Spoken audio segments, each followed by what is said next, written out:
If you carry a firearm and discharge your weapon in self-defense, you could face hundreds of thousands of dollars in legal fees and expenses. So carry the protection of CCW Safe, Self-Defense Legal Services membership. Upfront payment of all criminal and civil defense costs with no out-of-pocket for members.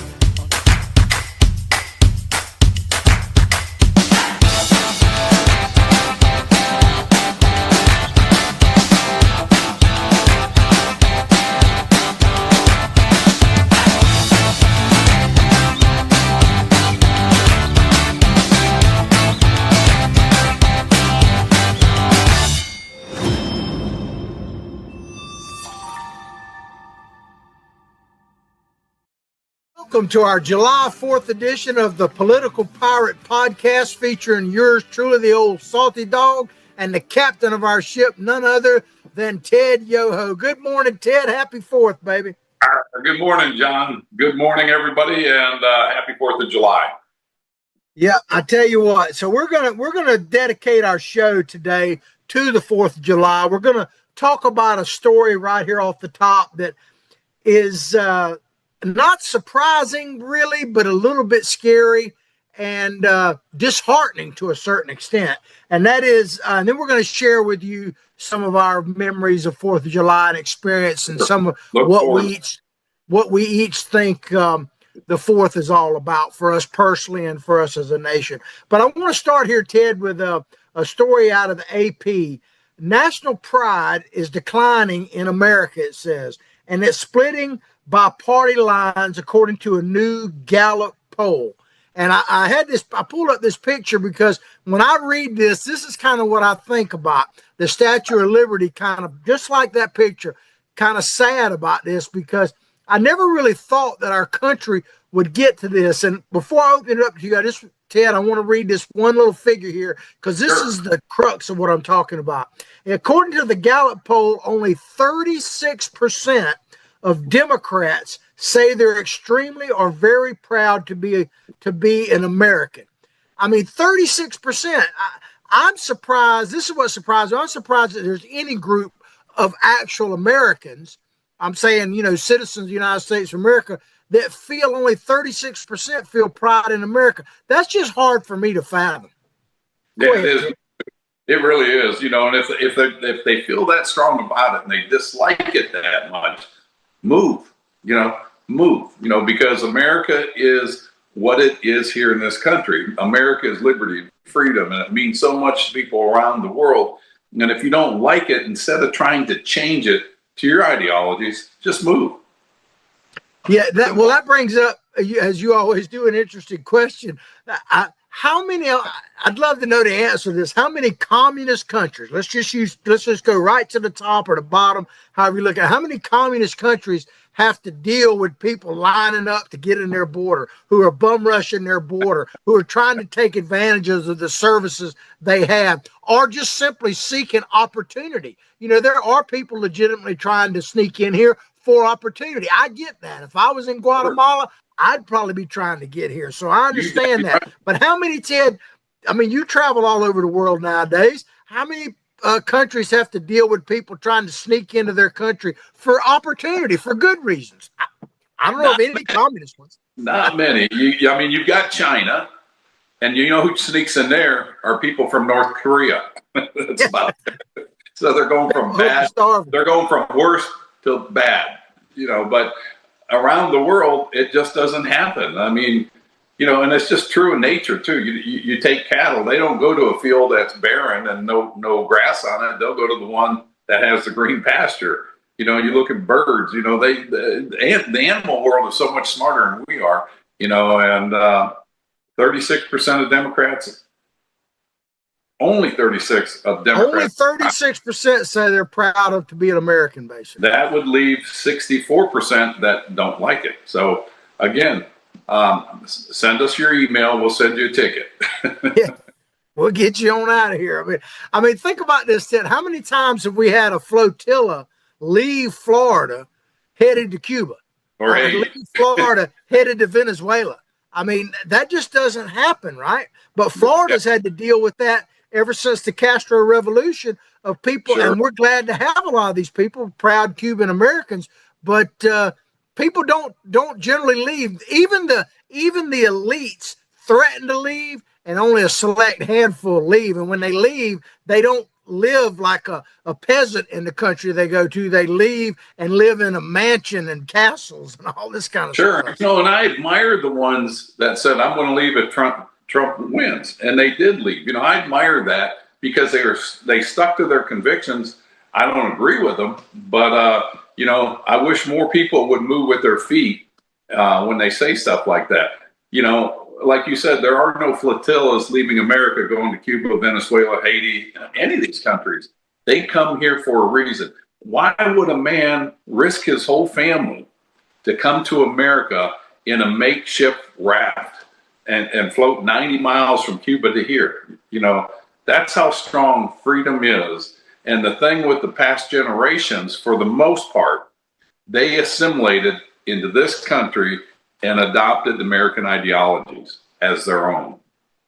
Yeah, I actually have a very good friend of mine, fishing buddy out there, and he might be listening. He knows who he is, but he was just an infant when Castro took over, and literally his parents, his mother told him that she had to run to the airplane holding him as an infant. And of course, two of his brothers were born over here because they were literally going to be thrown in prison, not for doing anything, just because they were on the wrong side of a political issue. And she was running with him in her arms to the plane to come to Florida. And of course, they came in that first group that came to Tampa some years ago. Well, there's so many stories out there like that, but the younger generation, they never hear those. They don't believe them. I don't know what it is, John. I was just up in D.C. and there was a lady, her family came from Hungary when it was under communist control. Her dad didn't speak English. He came here. He was a common laborer, and they worked and they became successful in America. It's the American dream, and it's only possible because of the form of government we have, a constitutional republic, and of opportunity. If you have opportunity and you have the laws protecting your God-given rights, you can achieve anything you want in this country. And for somebody else, and I heard this all the time when I was in Congress, that the minorities were being held back. And we got in a heated discussion with one of the members. And I said, I disagree with you. I said, there may have been a time, but in today's America, the only person holding you back is you. If you're held back in America, there's somebody, you need to look in the mirror, because this is the land of opportunity more than it's ever been. All you have to do is apply the work and change your attitude, and it'll happen. Absolutely. Well, I want to get back into this article a little bit because it is pretty fascinating. I'm sorry, I was straight. No problem. But this is, in case you're just tuning in, we're talking about the 4th of July, but we're using this article from the AP about this Gallup poll.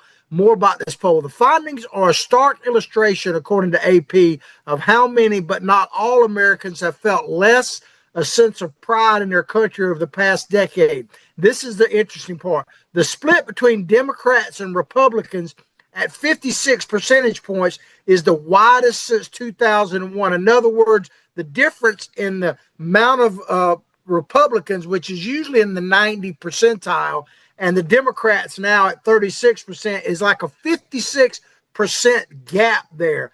Why do you think there's such a gap? And I don't believe, and of course some people would immediately say Donald Trump. Is that a factor? Certainly he's a factor. But this goes even before Donald Trump was president. Even during the Biden administration, the majority, the big majority, like almost 90% of Republicans still said they were proud to be an American. Why do you think there's such a gap between the trend with the Democrats and the Republicans feeling this way about America? What's your theory? It goes down to ignorance and the way people were educated. You look at the guy that won up there in New York, Mamdani. His father's a professor at Columbia. In Columbia, we know, in fact, all the elite universities, 96% of their staff are Democrats and they're progressives. And so this has been taught in our schools. So number one, ignorance. They don't understand the foundational principles of American core values.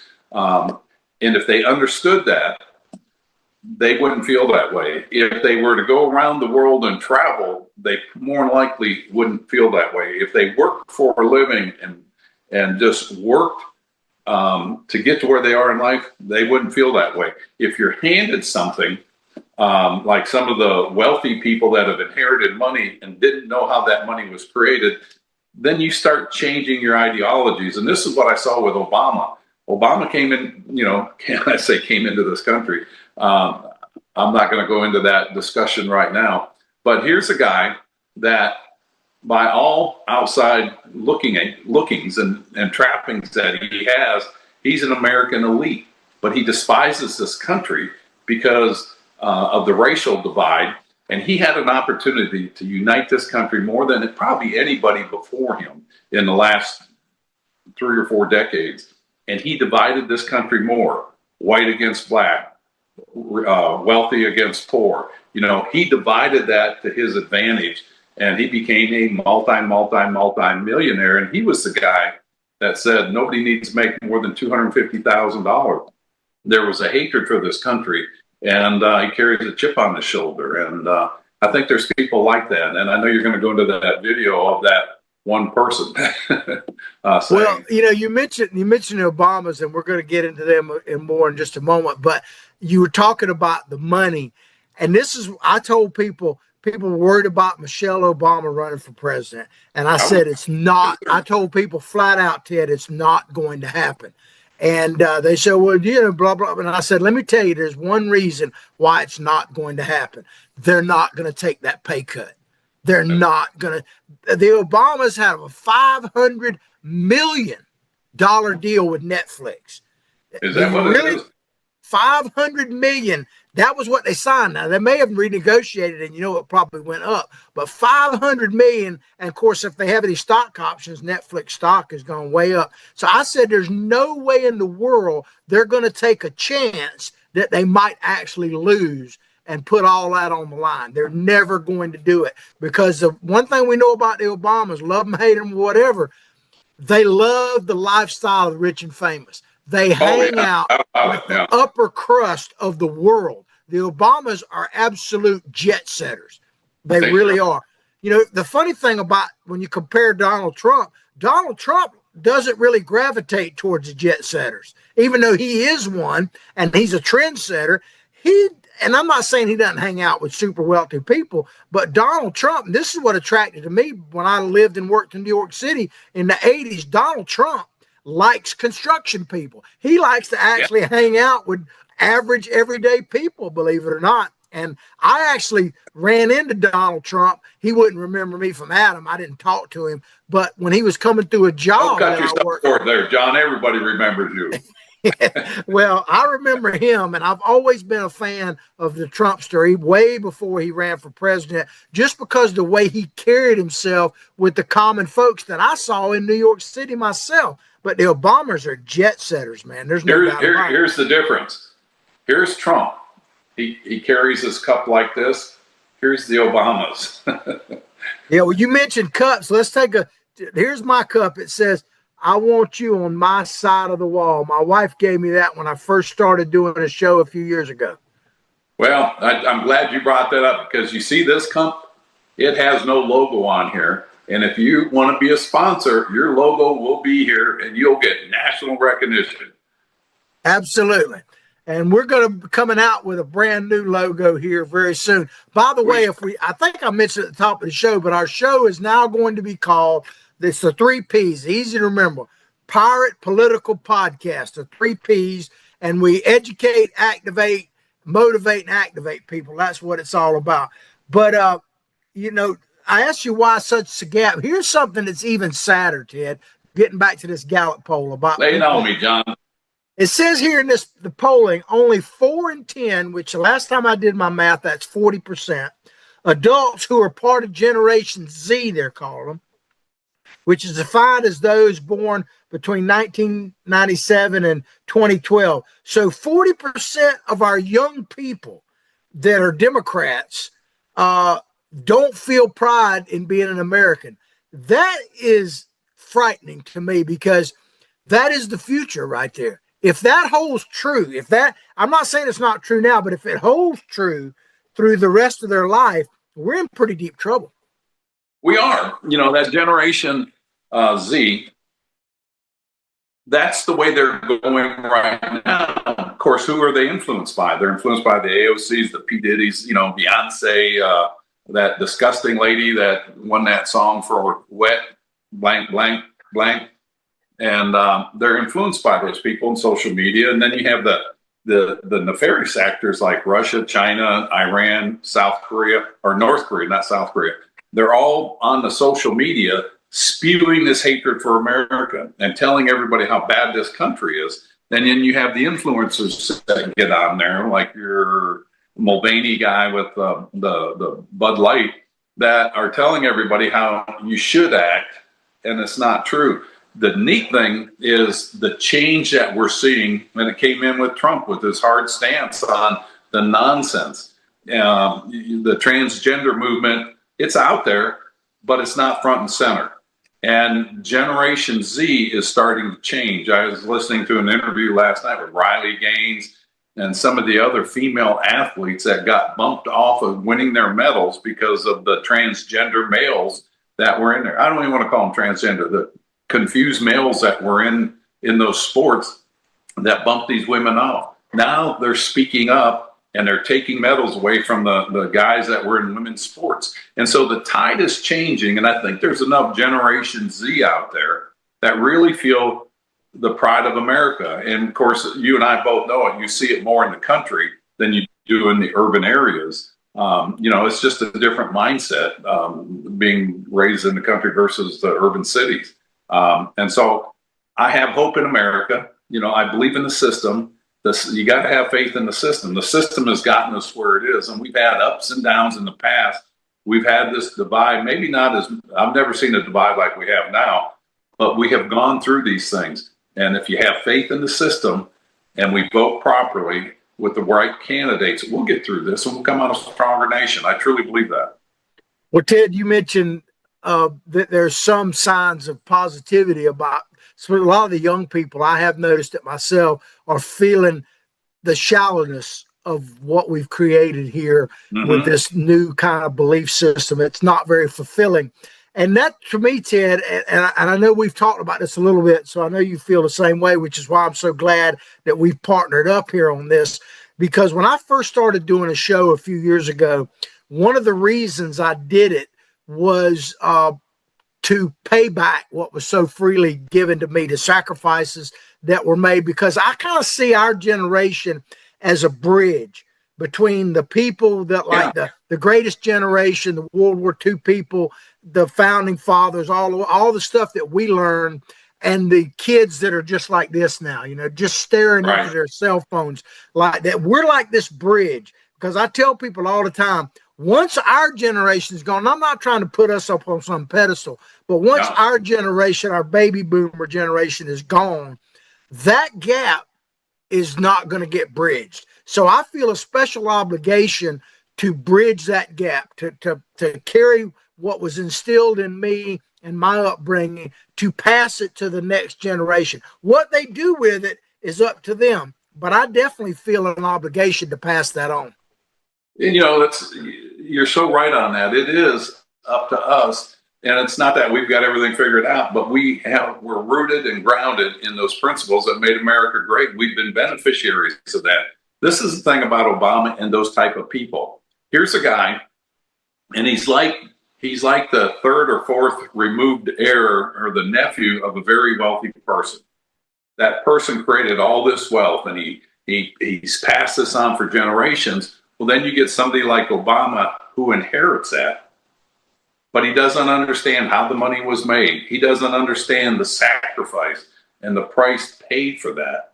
And so he just thinks, hey, I've got all this money. It's not fair that I have it and you don't. Of course, that's his message in the beginning.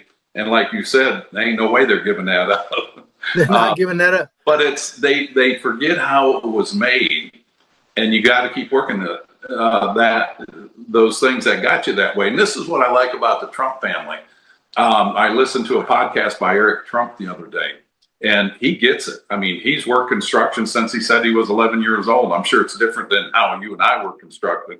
But here's a guy that's been in the field. He understands those things. He understands the plight of the common man and how they got there, and how dependent we are as a nation on the working man, not the elite university professor telling you how things should be done. We're being taught by people that have done it. They've been in the trenches. And you brought out about Trump, he gets down there with people. That's the thing, you can hear story after story where he stopped and helped people on the side of the road in his limousine, and I've heard those stories, from other people that have been around him. And those are signs of great leaders. And, this generation now needs to understand where we are and look around. Who's leading you? Bernie Sanders and AOC and Mamdani, who tell you there should be no billionaires. People like Elon Musk, Warren Buffett, the butlers out of Gainesville, billionaires, they started with nothing, but they took advantage of the American opportunity and created the American dream. It's there for everybody. So instead of Mamdani saying there shouldn't be any billionaires, I'm like, why can't we all be billionaires? We have the same opportunity. Absolutely. Well, speaking of opportunity, we got an opportunity. We're going to take a quick break. We're going to come back and get back into this polling, because I think it's very important about the patriotism and the growing gap in America. So stay tuned. Absolutely. If you want to be a sponsor of our show, look at that tagline. You'll see it says "Contact Freddie." We can put your face, right on your the logo like would look this, good. That type of thing. But we'll be right back. Right back. Although the owner of Lewis Oil Company maintains she is 29, Lewis Oil turns 60 years old in June. Chevron would like to recognize the North Florida second-generation family-owned business, celebrating its growth and staying power. Lewis Oil Company maintains significant on-hand supplies, strategically located fuel depots, a delivery fleet, on-site service, fuel card locks, and convenience stores. Lewis Oil Company understands its responsibility in the local economy by providing service and delivery on demand and in crisis. As a first responder for 18 Florida counties and the Southeast from Texas to Virginia, we are proud of this rare accomplishment. Lewis Oil delivers. This is Ward Scott, and I want to thank all our sponsors who keep the show going and pay the bills. The Ward Scott Files premium sponsors are Crime Prevention Security Systems, large enough to serve you, small enough to care. Meldon Law, the only official injury partner of the Florida Gators. The Ward Scott Files Gold sponsors are Lewis Oil Company, Shoot GTR, On the Spot Dry Cleaners, R&R Construction, and Style Cuts. If you are interested in promoting your business on the show, you can visit our website, www.wardscottfiles.com, and click on the Advertise Here banner on the right side of the page, or call my friend Freddie at 352-284-3733. Again, thank you to all the great businesses that support the Ward Scott Files. And remember, if you like the show, thank our sponsors and support the businesses that support us. What you just said is one of the most insanely idiotic things I have ever heard. Everyone in this room is now dumber for having listened to it. May God have mercy on your soul. Ward, that very much surprises me that you've never been tased. You can't handle the truth. All bees poop. A warthog. He's going to come up the steps. Here he comes. Oh my goodness, and he's huge. Hello, boy. I wonder if we can pet him. Hi, boy. Can we touch him? No, thanks. Help me! Help! Help! Well, welcome back to our Political Pirate podcast. Here, our 4th of July special edition with none other than our Captain Ted Yoho and yours truly, John Martin. And I want to show people real quick, Ted, because you obviously have a very patriotic shirt on there. And I'm not just, there you go, that I'm not just wearing some dingy thing here. I do actually, in the spirit of it, 1776, baby, America. So I want people to understand that even though I'm in the bunker in Hawthorne, I'm not just all ragged out. But when we went to break, we were talking about this new Gallup poll that came out that essentially said that 36% of Democrats actually have pride in being an American. And there's a 56% gap between what Republicans feel about the country and they do. And this goes back even during the Biden administration, Republicans were still in the 90 percentile of proud to be an American. But we went to break, we were talking about 40% of Generation Z, I think it is, feel pride in America. But Jeffrey Jones, listen to this, Ted. Jeffrey Jones, a senior editor at Gallup, which did the poll, said, but even among the older generations, we see that they're less patriotic than the ones before them, and they've become less patriotic over time. And he says the polling shows that's primarily driven by Democrats within that older generation. Sure. So across the board, the Democratic people who identify as Democrats are feeling less patriotic all the time. And my question is this based on fact that something's really happening, or is it fictions? Or are they doing it to themselves? Because I got a feeling there may be some facts, but I think a lot of it is self-imposed because of their belief system and the messages that they're giving themselves. But that's just my opinion. No, I think they are. And I think it's just a difference in outlook on life, how you look at it. You know, it's the glass half full, glass half empty. You know, I've always been an optimist, and I believe in the greatness of America. I've experienced it. I've lived it. You know, Carolyn and I don't want to bore you with the story, but I mean, we were picking up soda bottles because we were broke and taking them back to Publix and Winn-Dixie. But we knew there was opportunity that if we worked, we would achieve. And we had dreams and aspirations and goals, and we just worked. And that's available for anybody, John. And these people that feel this way, I feel bad for them because they don't have a future to look forward to that's brighter. You know, they're complaining about how terrible it is. By God, you know, wake up. You know, let a thunderstorm come down and shut your electricity off for a couple hours and think of how happy you are when it comes back on.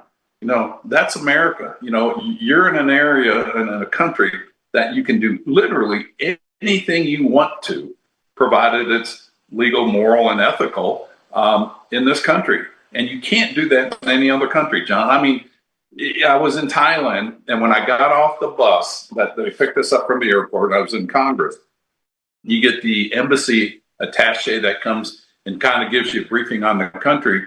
And the last thing he said before we were getting off the bus, he goes, I need to warn everybody on here, do not say anything derogatory or negative about the King of Thailand because you'll be thrown in jail. You know, think about that. And he goes, and if you're in a cab and you talk to the driver and you're talking negative, if he doesn't tell the authorities and he gets found out, he'll go to jail.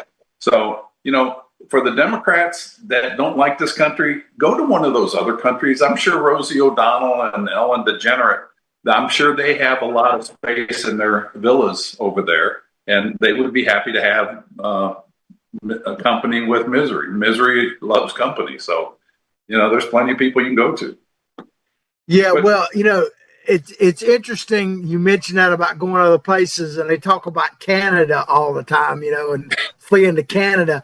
But I want to warn people about Canada. If you're Canadian and you're coming into America now, this was a few years ago, it's not that big a deal. But to go from America into Canada, they are pretty strict about that. You know, they really are. It's not as easy as you think for Americans to go to Canada. I had a friend of mine. He spends about half the time in Canada. His wife's Canadian, and he's a U.S. citizen. And he was trying to give away a Corvette to his brother-in-law. He'd give it to him. But Canada said, in order to do that, you'll have to pay $30,000 to give away this car. So anyway, it's just it's a lot different. I had people that had a DUI, say 40 years ago. So it's still on their record. They went up to Canada, they did a background check, and you had a DUI that showed up 40 years ago. Said, we don't want you in here. You can't drive on our roads. Yeah, we can't. that's one of the main problems of illegal immigration here. More people, they talk about crime, but the statistics show that by far the most crime as far as resulting in death and injury is actually illegal immigrants driving drunk. Yeah. I know 3 people that have been injured that way. I know some that have been killed, their family members. And, I love Canadians. I love Canada. My only problem with Canada, it's above the Mason-Dixon line.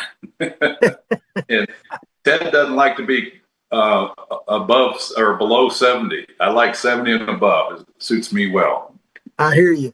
But, you mentioned something earlier in the show talking about people who have traveled and should know better. But I got to thinking about 2 different people. One of them you mentioned, one of them you didn't. One is the Zoran dude running for, the Congress, running for mayor. Well, he comes from a pretty wealthy-to-do family. You mentioned that about his father. But I think, didn't they come from Uganda? Uganda, yeah. Yeah. So my question would be to him, why did your family leave Uganda? I mean, if Uganda should be a paradise for them, but he's coming from a pretty well-to-do. But you know what really, and I agree with you about people that aren't educated because they haven't traveled and that. But what's really scary to me is you got a guy like Tim Walz. Now, love him, hate him, whatever. Tampon Tim is not a dumb man. He's an educated man. He knows. I mean, he's not a radical idiot. He knows things, right? Now, this is a guy who spent extensive time in China. Now, he lied about some of the experience, but that's the other thing. But this is a guy that just a couple of weeks ago, we talked about on our show, literally said that maybe it's time for China to be the leader on the world stage. Now, here's a guy that has experienced all this stuff, seen all this stuff, but he's preaching that kind of crap here in the United States.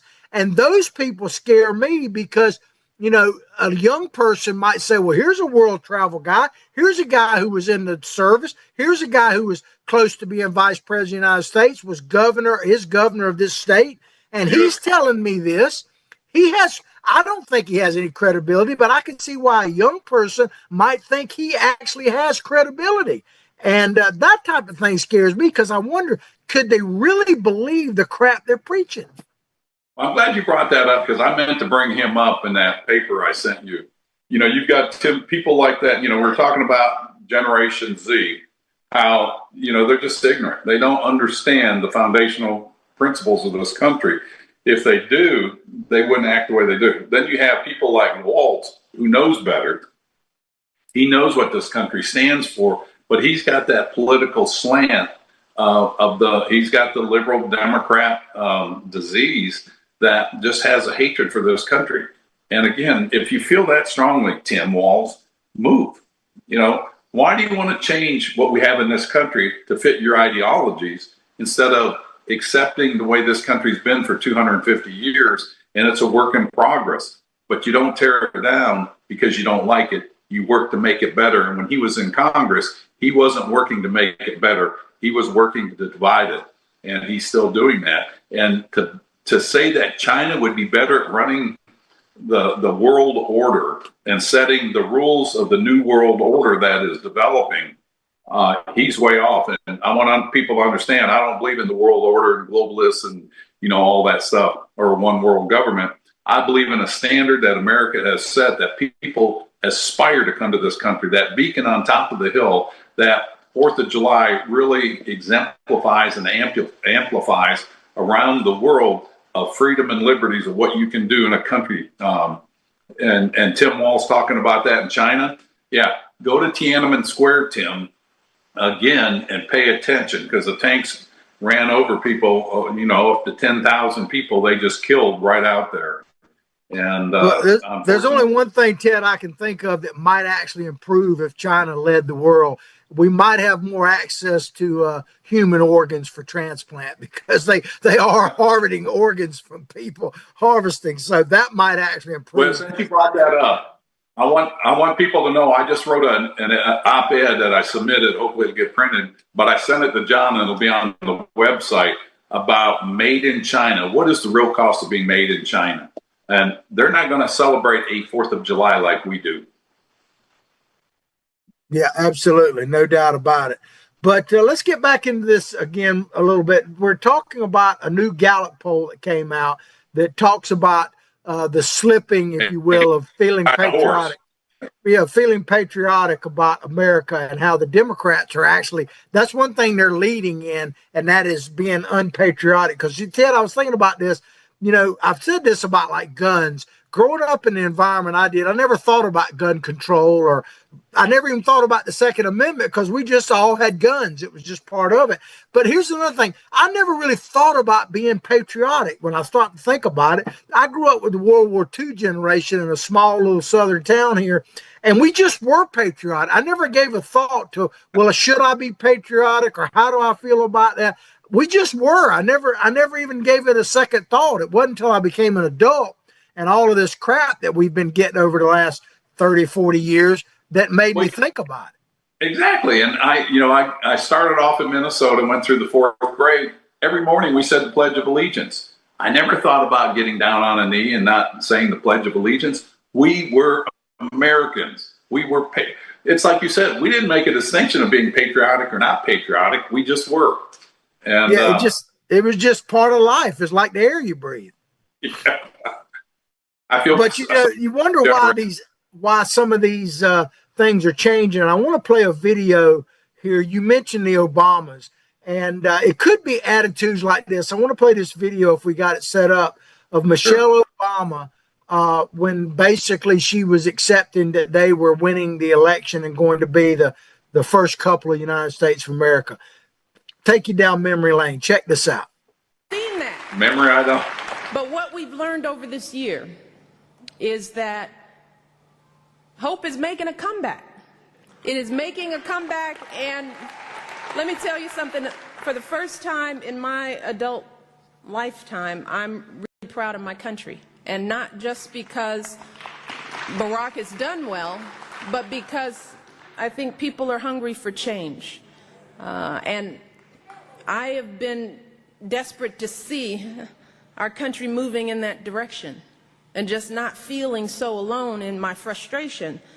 And there you have what was going to be and has been the First Lady of the United States of America, the first African-American president in history, Obama. And a lot of people don't think about this, but the reason why Obama got elected president, love him, hate him, whatever, is a lot of white Americans actually supported President Obama.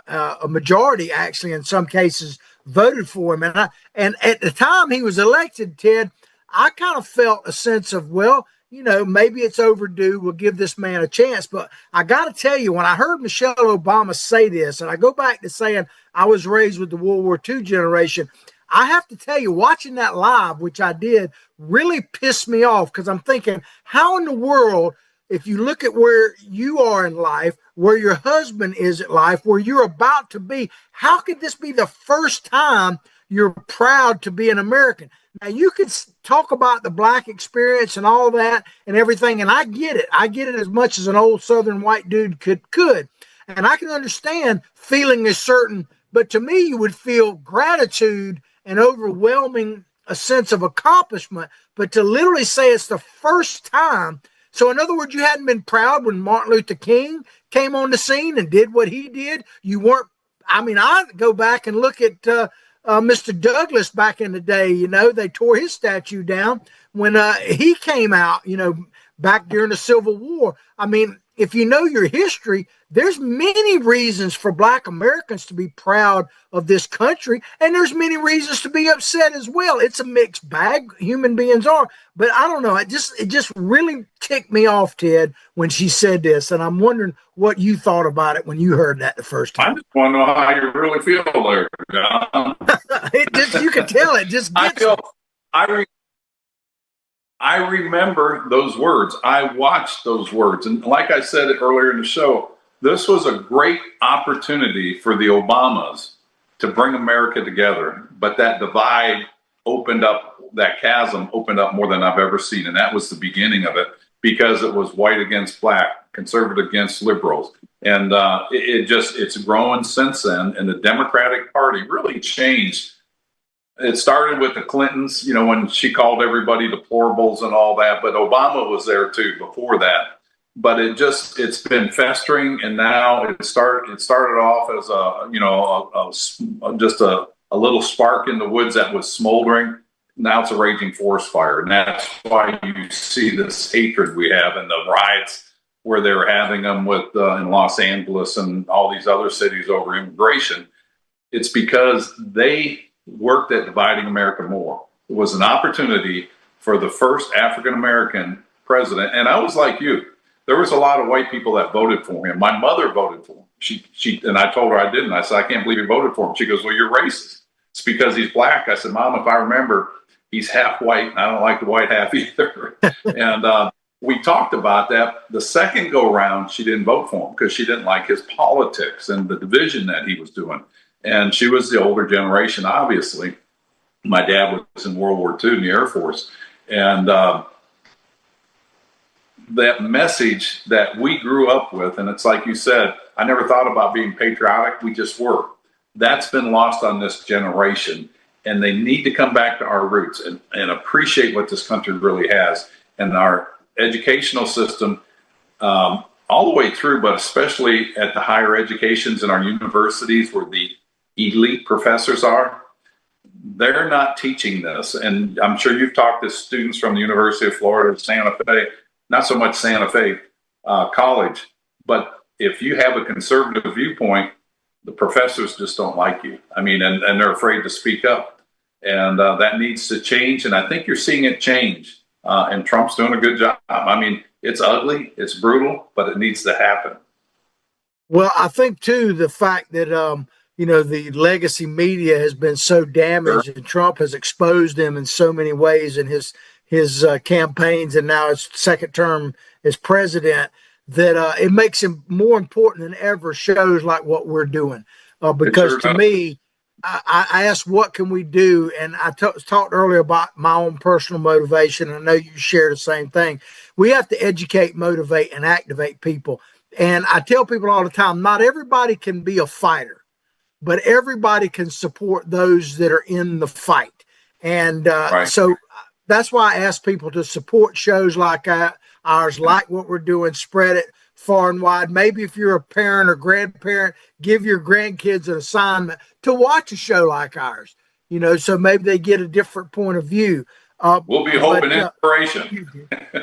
And an inspiration from Captain. Well, you brought up, why do you think you're going to those poll numbers? Why do you think that Generation Z or X or whatever alphabet letter they're on now, why do they feel this way? Well, they're motivated, they're activated, they're just not educated. And they're not educated in the very basic principles of what America is and why it's so important in the world that we maintain, but not just maintain, we make it better. And the way you make it better is by being educated and activated and carrying on the torch that's been passed on to us, as you said, the greatest generation, World War II vets that came back fighting a world war on foreign soils to protect American values, that they pass that torch on to us. And as you said, we may not be the World War II veteran or this or that, but we have those values grounded into us that we want to pass on to that next generation. Well, I had back when we were talking about the mayor of New York race, but back when Andrew Yang was running for president, remember him? Yeah. When he was talking about the universal income, right? And he said something about $1,200 a month. A young man who was probably in his early 20s at the time said something to me that just terrified me. Mm-hmm. He said, if I could get $1,200 a month from the government, I would never work again. Yeah. And I'm like, oh my God, do you realize how imprisoning? You're basically putting yourself into slavery yourself and serfdom if that's the way you think. And it's scary that a lot of people thought that way. Apparently not enough, but maybe in New York now they do. But I want to play this video. I've seen people offered opportunities to make a couple thousand a month. And they're like, well, if I do that, I'm going to have to give up my benefits. I'm on work comp and I'm on disability and Medicaid, and I'd lose all that. And it's the same thing, it's, as Andrew Yang offered to that young person that said that to you. Well, it's one of the challenges, quite frankly, of like the big, beautiful bill and all this kind of stuff, is we have gotten, a lot of people are dependent on government. They don't even really kind of realize that they are. And you start taking some of that stuff away. And the president actually talked about that the other day. It's hard to take something away once you've given it. Terrible. Well, before you go into that video, that's just a perfect point to point out that guy wants $1,200 a month. And if I can have that, I don't have to work. This is what the Democrat philosophy and the progressives do. I want to give you what you want so I can keep you where you're at. And then they have control over that body. So yeah, I want to play this video. It's a CNN video about President Trump's poll rankings among Republicans right now. This is pretty interesting. Check this out. Wake up, everybody. And listen to the voice when these CNN guys have to report this. They don't like what they're reporting. Check it out. Is now retiring. And the reason everyone came along except for Susan Collins, the Rand Paul thing wasn't a surprise to anybody, is the following. I'll give you Harry Enton on CNN earlier. So we're going to look at the strongly approved numbers. So this isn't just Republicans who like Donald Trump. This is Republicans who love Donald Trump.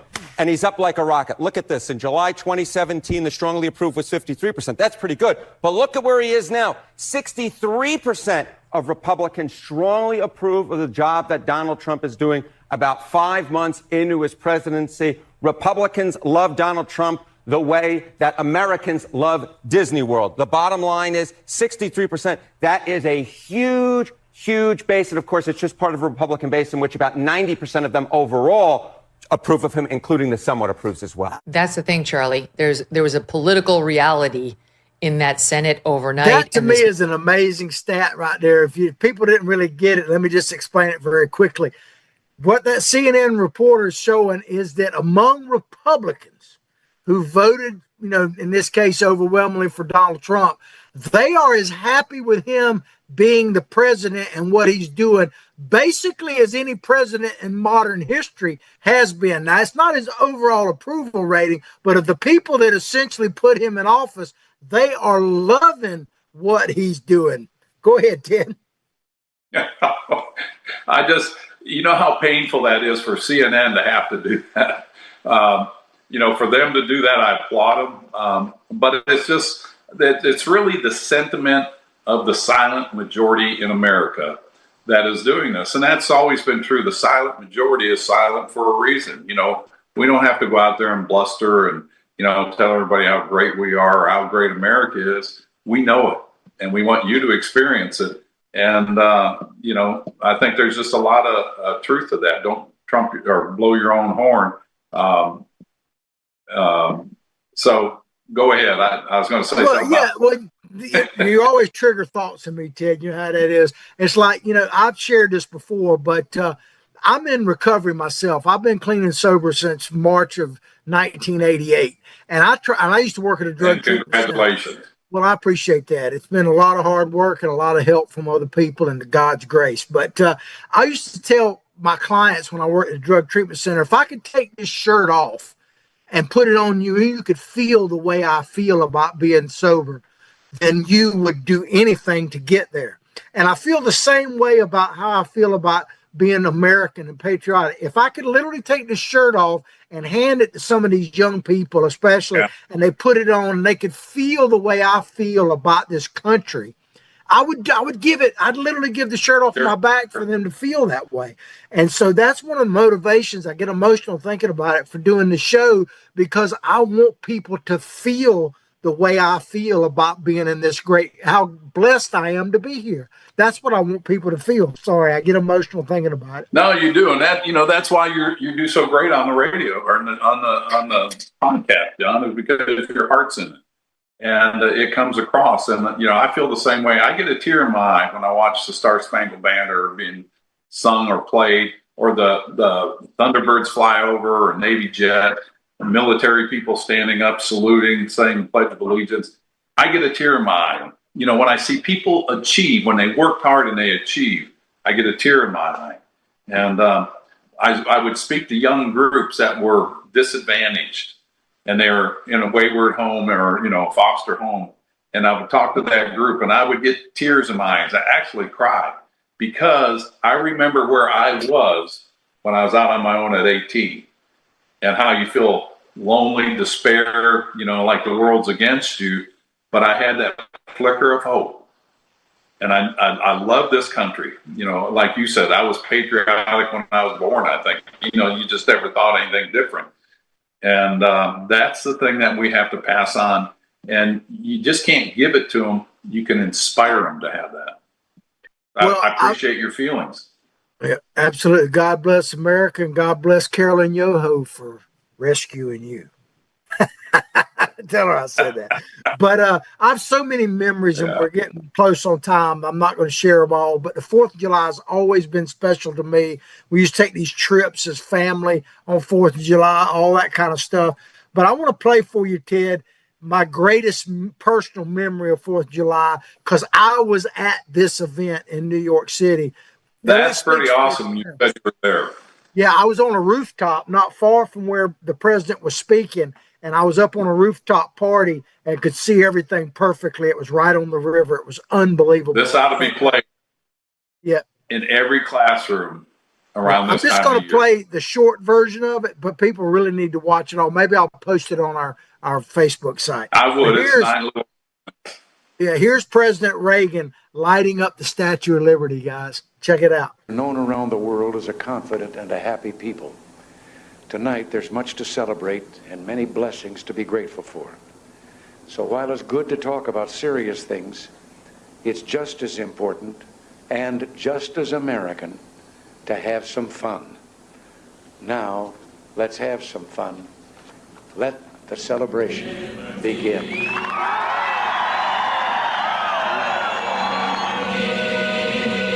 A light to the world, a beacon held high.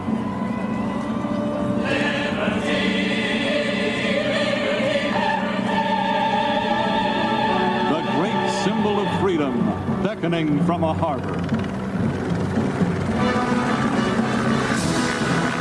To the north. I mean, Ted, I was there. I saw the fireworks. That's one thing about it that spoiled me is no fireworks show has ever been the same since, because it would be impossible really to top that. And I was right there at that time. It was amazing.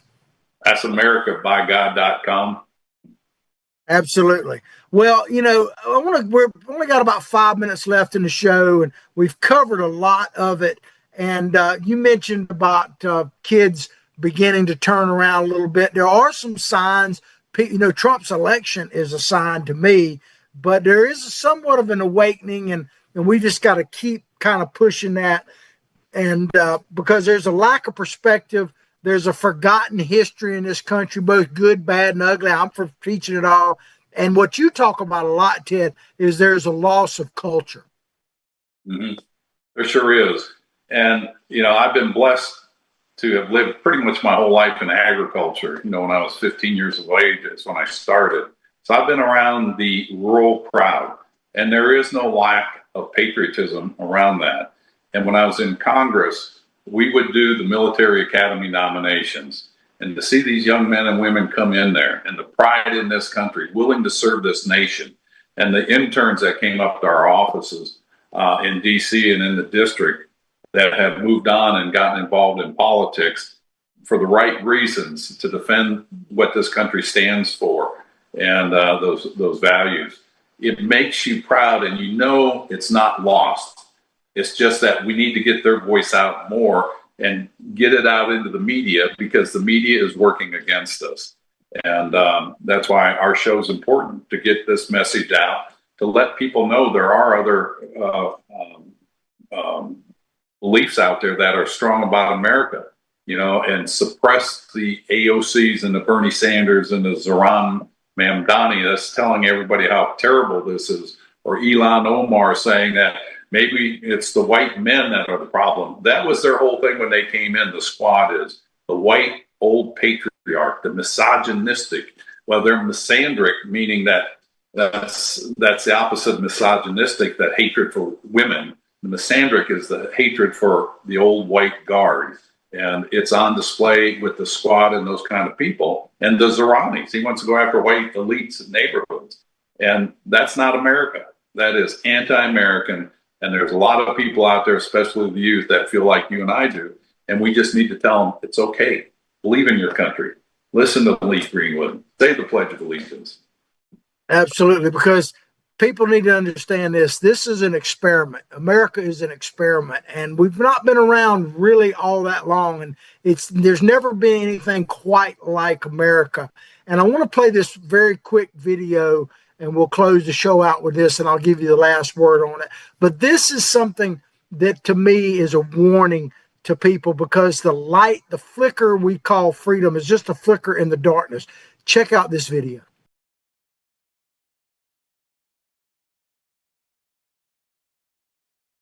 It doesn't take much to blow out a flame.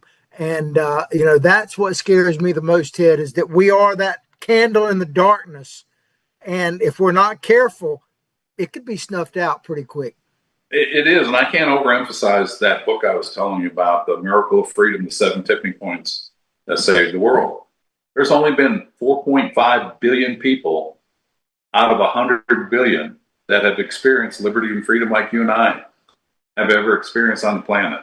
80% of us are alive today. It is fleeting. That's why we've got to celebrate the July 4th and what it really means. What it means, not just here in America or in Florida, but what it means around the world as what free men and women can do in a country with a system that protects your God-given rights.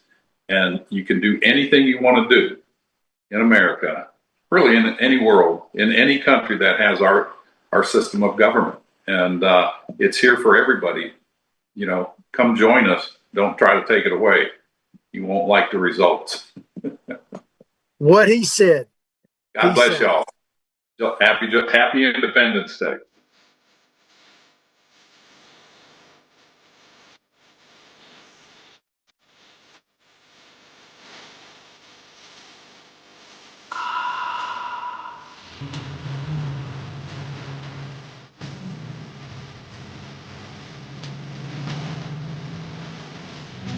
Judeo-Christian.